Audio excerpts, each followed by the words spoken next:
வணக்கம்.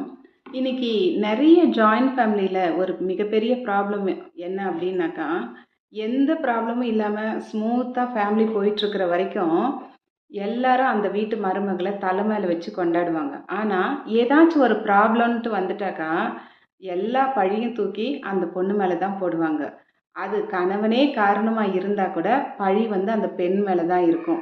அதுவரைக்கும் நல்லா சந்தோஷமா அந்த பெண்ண பார்த்துக்கிட்டு இருந்த மாமியார், நாத்தனார் எல்லாருமே, அந்த பெண்ண வந்து, "நீ அவன மாத்திட்ட, தலையில மந்திரம் போட்டுட்ட, தூபம் போட்டுட்ட" இந்த மாரி வார்த்தைகள்லாம் பேசுவாங்க. இந்த மாரி நெறைய பெண்கள் ஃபேஸ் பண்ணிட்டுருக்கீங்களா?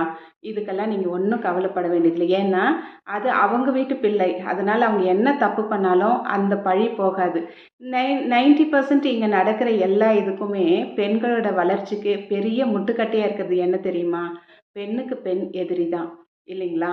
இத பத்தி நம்ம நெறைய பேசலாம். கனெக்ட் ஆகுங்க. Reclaim her. நன்றி. வணக்கம்.